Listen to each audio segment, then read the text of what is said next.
This is my walk to work. This is where I cross the road and try to avoid all the bicycles, which I tell you isn't easy. That's the florist. That's the 18th century undertakers, where I think they took Nelson when he died. That's the cafe where I get my coffee every morning. I get a flat white. I don't really know why. I don't even know what it is. I just sort of like the sound of it. And we're just coming up to my bookshop, where I sell books. Now I just have to find my enormous set of keys. Ready for my very loud bell.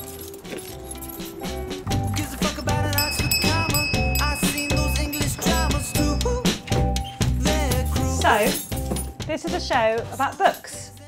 Those books that you read and you love and you lend to your friends and you can't stop talking about and you bring to book club, and the only way you can explain how you feel about them is that you want to clutch them to your heart all the time. When I always said that I haven't got the words for you. This morning we've got the poet Lem Sisse coming in. Beth Orton is going to pop by for 11s, so I'm excited about that. And then my friend Elizabeth often walks this way on her way home, so she might also come take me for a drink at the end of the day.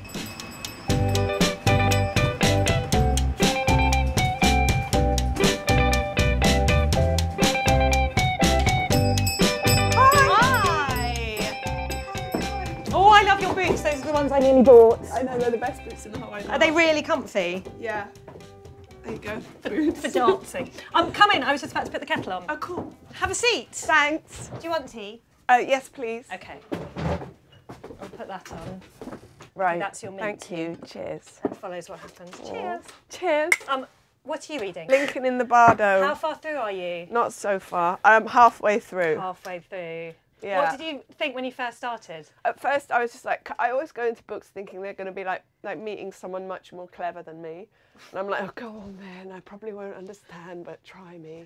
But once you get over that, yeah, you just read it as a story, it's fine, yeah, it's brilliant. So a bardo is like the Tibetan word for in between. Yeah, in between states of what, so you're between death and life and that kind of place where you're neither here nor there, you've not entered or left. Which is why when you start reading it, you think it's going to be such a weird book. You see, I literally picked it up off the table. Yeah. Because my brainy husband gets books.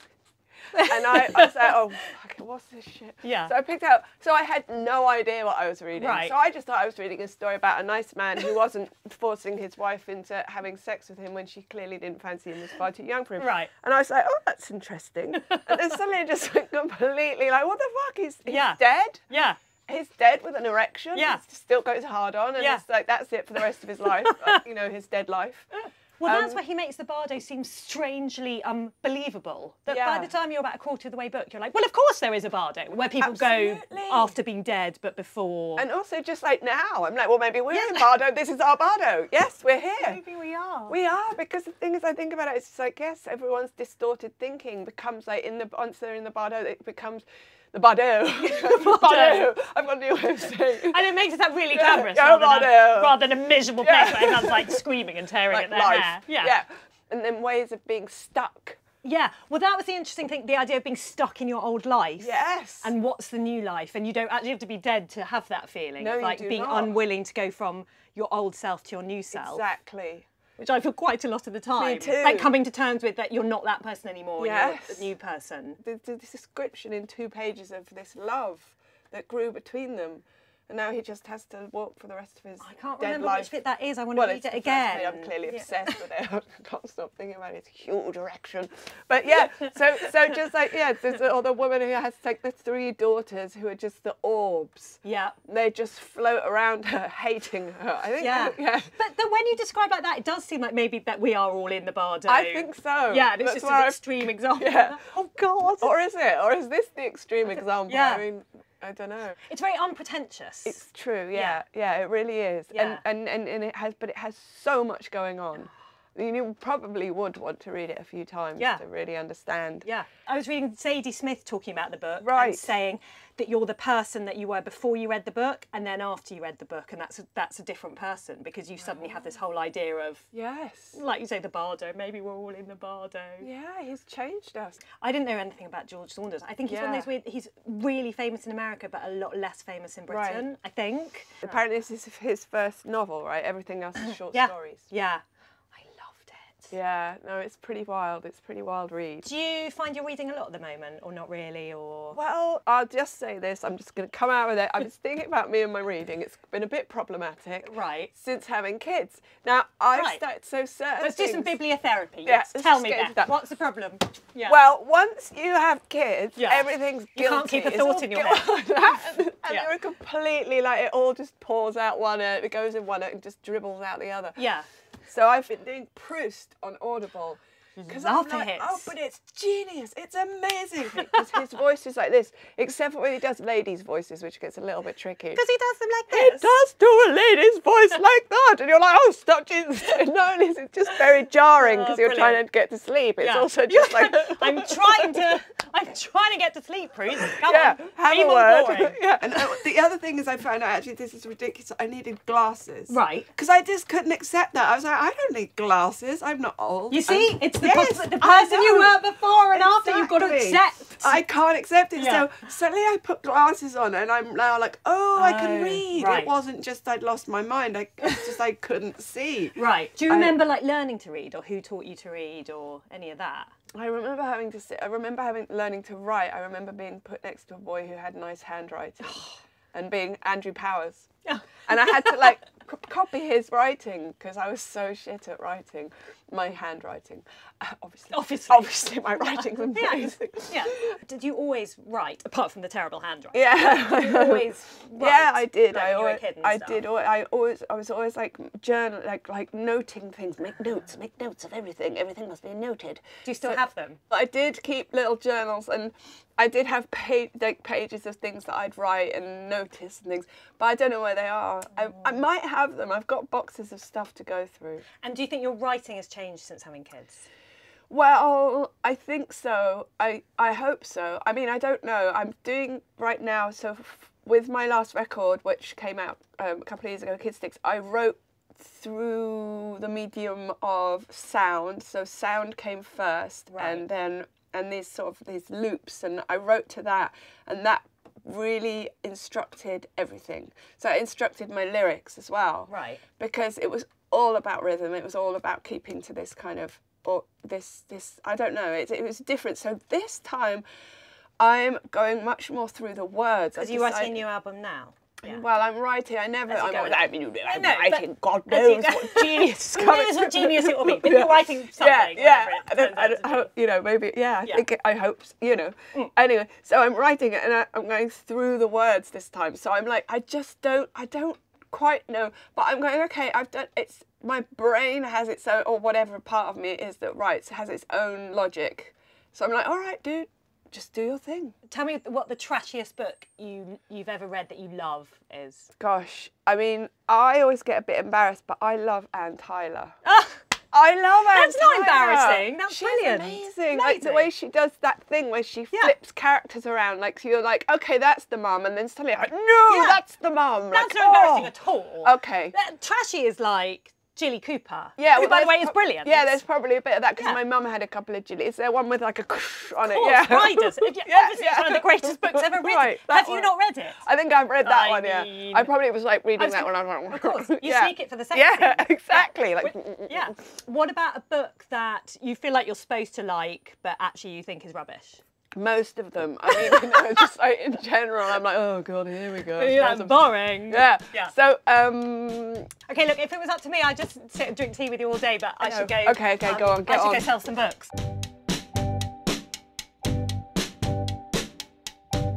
Excuse me, can I just ask you about the last book that you read? Oh, it was The Secret by Rhonda Byrne. Oh, The Secret by Rhonda. And did you enjoy it? Yes, definitely. Tell me what you loved about it. one, it gave me too much motivation about life. Yeah. If you think about something, the whole universe, conspires to make you achieve that. Yeah. And I love that. Do you feel like it's working for you yet? Of course, You do? yeah, yeah. Love it. Tell me what you're reading. I'm reading Mrs. Dalloway by the wonderful Virginia Woolf. How is it? I'm only on page 26 and it's pretty confusing. Can I just ask you, what's the last book you read? Right, yeah, it's Jensen Button's autobiography. And how was it? It was good. The first few pages, pretty boring, but once you get into it, it's a really good read. Yeah, not too bad. I read The Fingersmith by, I can't remember. Sarah Waters. Yeah, that was good. That was really engaging. I love that book. Yeah. What was the last book that you read? It was Sheryl Sandberg, Lean In. How was it? It was amazing, yeah. Do you feel like you're doing a lot of leaning in? Well, it's mostly about empowering women, so Right. I'm looking at it from the Jessica's perspective, but yeah. So what was your main takeaway from the book? I'm actually on the phone at the moment, but... Great, tell him as well, tell your friend. So it was, the main takeaway was that women should not feel like an imposter when they're in a situation with men and not feel inferior, but then like men have to obviously take that into account as well from that side of things. Love that So you it read was it. great. It was really good. Good. I recommend it. What was the last book that you read? The Suspicions of Mr. Witcher. And did you enjoy it? Yeah, it's a good book. What did you love about it? It's a murder mystery, but true to life. Yeah, so It was you good, and it was the history of the Met, blah blah blah. what made you read it? Did someone tell you about My it? other half had it. Ah. I just picked it up because I was bored. Noam Chomsky's. Oh. What's the title of it though? Chomsky. Which one? What's it about? The world, the state of the world. He's a MIT professor. How was it? Did you enjoy it? Yeah. Yeah, what do you need to know? Is that it? That's it? Just if you Okay. enjoyed it or if it was boring? Oh, no, it's great. I think the world's changing. Yeah. We're in for a civilization collapse, so we all need to wake up. Okay. Thank you so much for your time. Cheers. Who gives a fuck about an Oxford comma? I climbed to Darmstadt too. Thank you so much for coming in today. I have been so loving this, which I know you're going to say, oh, it came out a while ago and I'm writing lots of new stuff. Yeah, well, it's a collection of my work since I was since I was sort of 17 to now. So with the very first poem in it. I probably wrote that when I was. Did you? 16. Hang yeah. on. This one. Oh, that one. Will no, you just that. read that oh for no. me? Oh, that one. Yeah, no. Yes, I did write that at 16. Oh, hang on, the postman. I love. Hang on, excuse me just a sec. Come in. It's fine. I'm going to be on camera. Oh, no, that's fine. Thank you so much. Thanks so much. Sorry. Okay. Oh wow, yeah, no, I did. I wrote this when I was 16, 17. Will you read it to me? Well, I am a poet, and it is my life. I would slit my wrist with a pen, not a knife. Well, I am a poet from now until then. My life is my paper, my knife, my pen. I am crazy about that poem. I'm so happy that you said that. Do you think you were 16 when you wrote 16, that? 17, See, yeah. amazing. That is just, I'm so pleased because it's true, and my poems were like flags in the mountainside of my journey. I love how early you were a poet. Yeah, it's I knew extraordinary. early. Yeah. It's a good time to write poetry when you're that age because you think that the world will fall apart unless you say what you've got to say. Right. There's only 2 times that happens. One is in your teenage years that you have a compulsion. You have to say what you've got to say, otherwise you will fall into a million pieces. As if the world would end tomorrow. And then towards later in life, then when you know that you're going to pass away. Well, I know, but it's at those 2 points. It doesn't matter whether you're 20 or 75. Yeah. When you know it's going to end, you have an urge to write down your thoughts, to be recorded. Do you remember the first poem that you were aware of or read, or what got you interested in poetry as opposed to any other form? The first poem that I do remember is about a cat called McCavity. McCavity's a mystery cat. He's called the Hidden Paw. That's like the best poem ever. What age do you think you were when you first read that? I must have been 8 or 9. I mean, underneath that is a book that's done really well, which I'm not into at the moment in my life, but it has done really well, and it's called the Bible. Oh, I've heard of that. Tell me more. Well, it was published. It's full of poetry, and it's full of incredible stories, whether you believe in them or not. And I'm always a little bit nervous of mentioning that book. Right.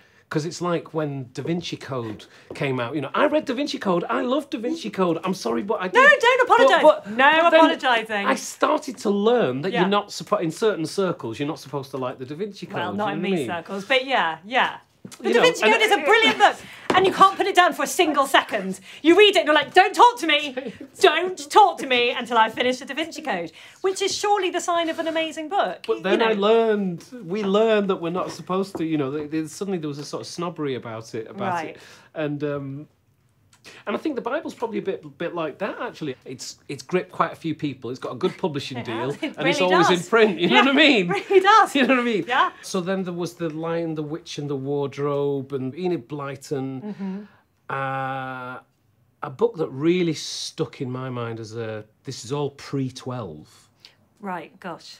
As I was about 11, was a book called The Cross and the Switchblade. Oh, I don't know that. Tell me about it's about the gangs of America Okay. and the violence of those gangs, and then this preacher. Is it a novel, guy. or- It's a novel. right, Sorry, it's a yeah, novel. it's a novel. Right. And then a preacher goes into the streets of I think it's L.A. or New York. It's New York, and converts these kind of gangsters Right. to Christianity. Well, you see what Right. my foster parents were getting at. Right. There was a theme. There was a control, actually, Right. of what books I was supposed to read. Right. But then I wonder what the first book you read was that was outside of that control. What the first kind of, fascinating. you know, subversive book that you found at school or a friend's house, and you were like, oh, there's a whole world out there That's a fantastic question. of other stuff. Well, the one that sticks into in my mind, because then at 12 years of age, I then left those foster parents, and I was in all of these sort of strange dystopian institutions, and there were no books. Because that's where you were living when you. That's where I was once living. you I left the foster parents at 12, Right. so my reading just changed massively. Right. And also my memory of what I'd read changed massively. Books are a very good thing for memory Yeah. of time and place, where Yeah. you were, when you were reading. And there were no books. There were no books in these massive Victorian houses that were full of children like me who were parentless. Right. There were no books. Right. Which is, of course, ironic because so many children's books are about parentless children. That you know, Absolutely, that you as a child would absolutely. have felt so connected to and comforted by. Harry Potter, example number one. Yeah, yeah. Wuthering Heights, Heathcliff. Yeah. Even Superman was adopted. yes. Oliver Twist was also adopted, and Parentless, and Jane Eyre. There's an adoption in Jane Eyre. Parentless people are right at the heart of literature. Yeah. Yeah. But for me, Catch a Fire, The Life Story of Bob Marley by Timothy White. What was it that you loved about it, do you think? I loved the fact that the experience that this black man had, by the way, he was mixed race. His father was a white guy called Norville, and his mother was a black woman called Sedelia. One doesn't meet people called Norville. No, you don't. Often. No, you don't. Let's bring it back. Norville. But he'd had some of the same experiences that I had. It was quite amazing for me that I had a direct line to the experience of Bob Marley through my experience. Yeah. And that was one of alienation, one of the sense of being judged because of your race. But then you read that and think, oh, I'm not the only I'm one. not the only one, yeah. When you come to write a poem, what does that look like for you? How does the poem emerge from you? Or does it vary enormously? Well, at the moment I'm writing a poem for Canterbury, and because I'm the Canterbury Poet Laureate, have been for about a year now, and it scares the life out of me. So it looks like a blank page, which is the most frightening thing to do. And the thing about being a writer is that you've got to destroy the blank page. Yeah. Really. Yeah. And it's a bit aggressive, destroy the blank page, but you do, because it's very, and so for that poem, for the poem for Canterbury, I'm going to be doing tons and tons of research first and foremost, and then write free writing as much as I can to see if I can find the line that will be the beginning of whatever it's going to be. Because we make stuff from nothing. Yeah. Okay, there is nothing there. Yeah. Nothing there. We make stuff from nothing, and as it's being built, you're constantly looking at it thinking, what is it going to be? And you don't know what it's going to be. So you have to have a sort of, you have to have... Grace Nichols, the Guyanese poet, she said she follows her pen. And to follow your pen, to follow your pen as you're writing, or to follow the letters as you're typing, you have to have a lot of trust. Yeah. You have to throw yourself in there. Yeah. And free fall into what could be a mess. I know that your biological father was Ethiopian. Yes. He's an Ethiopian airline pilot. That's right. Do you ever speculate on his relationship with books or my with reading? dad's. Yeah. I don't think he read much. I've got a feeling that he didn't read much. I mean, he might have done. He might have done. And my mum is also Ethiopian. She might have read books as well. Do you know what? I haven't. Because I would have to learn another language. And that language would be Amharic, which is an old Ethiopian language. And there's just this great thing that's happening around the world at the moment, which is Ethiopians who are between 30 and 40, which means that their parents would have left Ethiopia shortly after the revolution in 72, 3, 4. There are creative Ethiopian children of Ethiopian parents that you can date back to the exodus from Ethiopia in the 70s, who are now coming through into the publishing houses. So now the literature is emerging. Absolutely. And there's Hannah Poole, she's Eritrean. There's Maaza Mengistu in New York, who published Beneath the Lion's Gaze. There's Dino Mengistu. These are all being published by the big publishing houses, getting reviewed, playing the Hay festivals, etc., etc. Which is your favourite, if you were going to recommend one? Hannah Poole's book, which is incredible, which is called My Father's Daughter, is about her own journey in search of her father, who lives in a very small, on a farm in Eritrea. Hannah Poole used to do the Guardian's kind of beauty. Yes. She was the beauty editor for years. Yes. So the idea of this beauty editor who always looks stunning, walking through the rural Eritrea, towards finding her father is just incredible. Yeah. Can I say what's really exciting about going to a bookshop? Of course.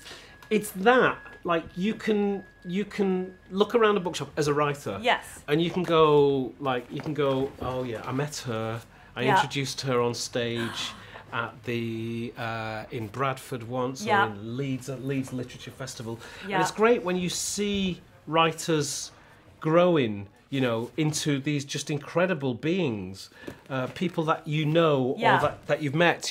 When I started writing, she's not around anymore actually, but Buchi Emichata used to do a lot of readings with the Caribbean writers actually in the 1980s. I came around in the late 1980s.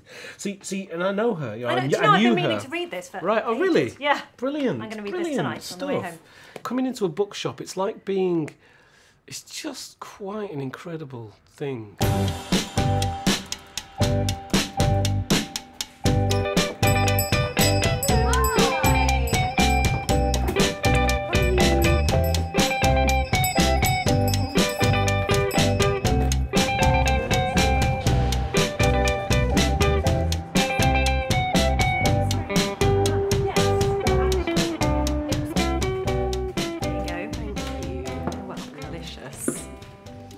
So what were you reading on the way here? I was reading, actually I can bring it out. It would actually be good to bring it out because it's been so heavy, but completely worth it. What is it, like a giant... It's a giant tome. It's a giant... It's the longest book that's ever been written. I refuse to read on Kindles or anything because I just like the tactile experience of reading an actual book. So that's why I've got this slightly unglamorous bag. It's basically a just book for the bag. Here's my giant suitcase that I keep my book in. Don't have anything else in it. Tell me about it. Okay. Oh, signed first edition. Yes. So this is a Fallout by Tim Shipman, who's an amazing political journalist. He's the political editor of the Sunday Times. And it's all about the lead up to the shambolic general election of 2017. Isn't it incredibly stressful to read, though? No, it's because it's so thrilling. I don't know what it is about the way he writes. It's incredibly gripping. He's a very good reporter. Right. He's got incredible access. He's interviewed kind of hundreds and hundreds of people. So you really feel like you have a ringside seat to the shambles that was Theresa May's election campaign. Because it's all like, and then Boris texted so-and-so. Exactly. Right. So did you whiz through it? Well, I'm whizzing through it. Yeah. I'm still here, but it is genuinely one of those ones I don't really want to end, even though it's going to end Even badly. though it is, again, going to end badly.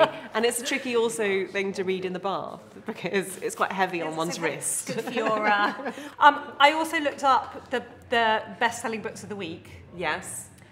Which are Fire and Fury, yes. Joe Wicks, the body coach. The body coach. He talks about broccoli as like miniature trees. Does he? Yeah. As though one's talking to a small child. And then a Lee Child. Have you ever read any Lee Childs? No, nor have I. No. I want to though. I've actually never read John Grisham either. And that's not because I'm being pompous about it. I've just never got around to it. Never got around to it. So tell me about when you're starting a new novel, what that looks like for you. Oh my God. It looks like a Does really it look like untidy... Yeah. It looks like a really untidy and unstable bird's nest in the focal point of my brain. Oh. No. So what does it look like? I basically have to allow myself to have an idea. Mm-hmm. And I found in the past that if I go out in search of that idea, it's a bit like sort of hunting for the gruffalo, you won't ever find it. Right. Or you'll come up with an idea that you try and persuade yourself to write and it doesn't work organically. And generally my ideas come from a mixture of things, but in the past they've often been prompted by something I've read in the newspapers, Right. or something I've done in my job as a journalist. So with The Party, my most recent one, I actually started doing that thing of writing the idea that I thought I was meant to have. Right. Which was about Northern Ireland in the 1990s, where I grew up. Right. And I just got to a point where I felt I was winching every sentence up from a great subterranean depth and just like splattering it onto the screen.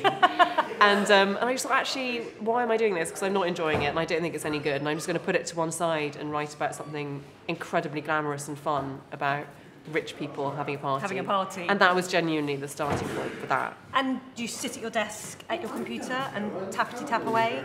So generally, I will do my journalism, I'll get up early and I'll meet that deadline. And then I take my laptop and I go and sit in a cafe because I quite like being around the murmur of other people. And I suppose out in the world. Yes, otherwise I'd never talk to anyone. Otherwise I'd never get any inspiration ever. Yeah. I'd just be on my own in my pyjamas. I haven't spoken to anyone for days. I have no idea. Well, how do people talk again? What is dialogue? I've drunk 85 cups of green tea and I'm feeling really wired. Now can we talk about your date tonight? Oh my God. Okay, we'll stop filming for this. We'll talk more about books next time. Okay, tell me all. Who gives a fuck about an Oxford comma? I climbed the Durham Shallow too. I did. I met the high slammer. His accent sounded fine to me. To me. Check your handbook. It's no trick.